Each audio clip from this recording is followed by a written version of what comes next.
वरदान में उन्होंने 14 वर्ष का वनवास राम के लिए और दूसरे वरदान में भरत के लिए राजगद्दी मांगी। इसको महाराज दशरथ सहन नहीं कर सके और महाराज दशरथ राम के वियोग में स्वर्ग सिधार गए।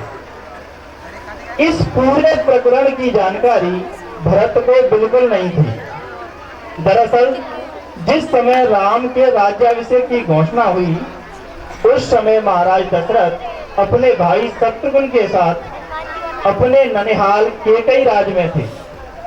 उन्हें अयोध्या से तुरंत कोई सूचना मिलना संभव नहीं था, किंतु भरत के मन में आशंका पैदा हो गई और उनका हृदय विचलित हो गया। उन्होंने तत्काल अयोध्या लौटने का मन बना लिया।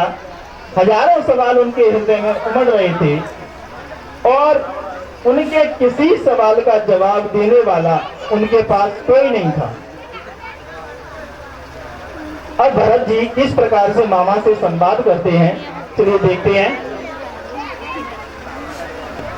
मामा जी, मुझे यहाँ रहते हुए कई माह बीत चुके हैं और पता नहीं क्यों अब मेरा मन बहुत विचलित हो रहा है।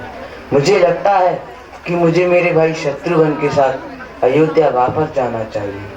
मुझे मेरी माताओं और भैया श्री राम तथा लक्ष्मण की बहुत याद आ रही है। पता नहीं क्यों पल पल ऐसा लगता है जैसे मेरे पिताजी मुझे बुला रहे हों। और कल रात मैंने स्वप्न में मरघट में जलती हुई एक चिता को देखा और कुछ सुहागिन स्त्रियों को देखा जो अपने पैरों पर महावर लगा रही थी और कुत्तों, गिद्धों और कौओं को झाड़ू से भगा रही थी। कल रात में अनेकों बार सोया तथा जागा और कभी कभी तो दुखी होकर रोने लगा। जैसी तुम्हारी इच्छा। अच्छा होता यदि कुछ दिन और रुक जाते, लेकिन यदि तुम्हारा मन विचलित हो रहा है तो तुम जा सकते हो।